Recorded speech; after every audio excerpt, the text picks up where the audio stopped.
Oke teman-teman, selamat datang di Bas Banajar YouTube channel. Pada kesempatan kali ini, kita akan membahas latihan berikut ini. Tetapi, sebelum kita masuk ke pembahasan video, saya akan mengajak teman-teman untuk terlebih dahulu mengklik tombol subscribe pada channel ini dan nyalakan loncengnya, lalu klik like pada video ini jika kalian merasa terbantu. Oke, langsung saja kita masuk ke pembahasan videonya.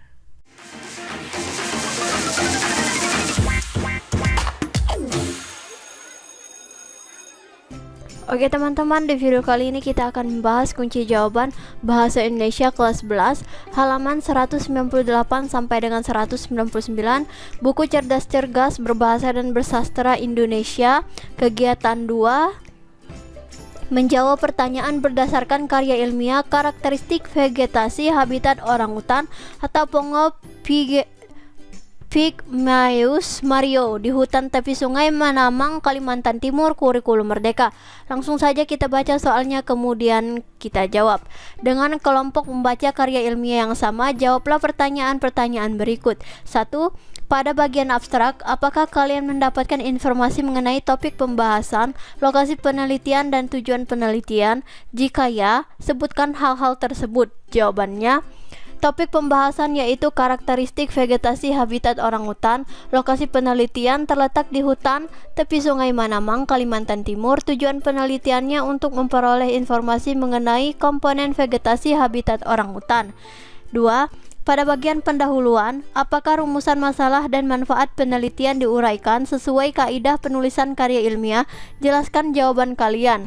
Jawabannya, rumusan masalah menggambarkan cukup jelas mengapa penelitian ini dilakukan, yakni untuk menjaga kelestarian kawasan hutan tepi sungai sebagai refuge area sekaligus habitat alternatif bagi satwa liar terdampak pembangunan. Oleh karena itu dilakukan penelitian karakteristik vegetasi untuk dapat mendukung perilaku orang utan pada habitat tersebut.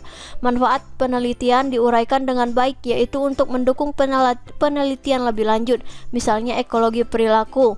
Manfaat lain adalah untuk menaksir kesesuaian dan preferensi habitat orang utan. 3. Mengapa hutan tepi sungai Manamang dipilih untuk penelitian ini? Apa pendapat kalian mengenai peta lokasi yang terdapat pada karya ilmiah di atas? Jawabannya, hutan tepi sungai Manamang dipilih untuk penelitian karena terdapat spesies orangutan Mario. Peta lokasi perlu ditambah informasi mengenai provinsi dan pembesaran lokasi penelitian. Gambar peta ini belum terlalu jelas menggambarkan lokasi penelitian. 4. Sebutkan hipotesis peneliti yang menjadi bagian dari kerangka teoretis pada karya ilmiah ini.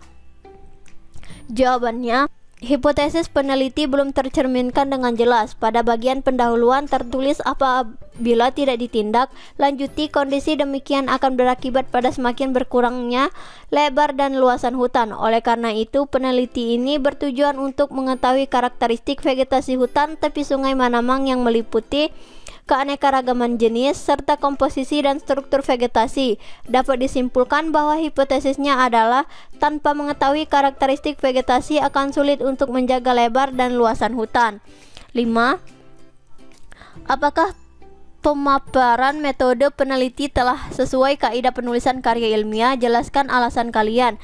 Jawabannya, pemaparan metode peneliti sudah cukup terperinci dari lokasi, waktu, cara pengumpulan data sampai analisis data telah dijabarkan dengan teliti. 6. Perhatikan tabel 4, buatlah pertanyaan berdasarkan tabel tersebut. Jawabannya, suku tanaman apakah yang termasuk ke dalam tanaman dengan tipe INP tertinggi? 7. Apakah hubungan antara keanekaragaman vegetasi hutan tepi sungai dan pengurangan konflik orangutan dengan manusia? Jawabannya, dengan keanekaragaman vegetasi hutan tepi sungai yang terjaga, orang utan masih mendapatkan sumber pakan sehingga tidak mencari sumber pakan dari perkebunan penduduk sekitarnya. 8. Pada bagian simpulan, apakah jenis pohon yang disebutkan merupakan vegetasi pendukung habitat orang utan? Jelaskan alasan kalian. Jawabannya, pohon Lagerstroemia speciosa merupakan pendukung habitat orangutan karena selain dipakai sebagai sarang, juga digunakan sebagai sumber pakan. 9. Apa pendapat kalian mengenai saran penulis untuk melakukan penelitian tentang karakteristik floristik pohon-pohon potensial pekan orangutan? Jawabannya, saya setuju karena pohon-pohon floristik dapat menjadi sumber pakan orangutan. Hal ini akan mengurangi konflik orangutan dengan penduduk sekitar. 10. Apakah penulisan daftar pusaka sudah sesuai kaidah penulisan karya ilmiah? Jelaskan alasan kalian. Jawabannya, penulisan daftar pustaka sudah sesuai karena sudah berurutan secara alfabetis dan sesuai dengan kaidah penulisan daftar pustaka. Oke teman-teman, mungkin sampai sini saja pembahasan kali ini. Jika ada jawaban yang kurang jelas atau kurang dimengerti, silakan kalian tanyakan di kolom komentar di bawah, dan sampai jumpa di latihan berikutnya.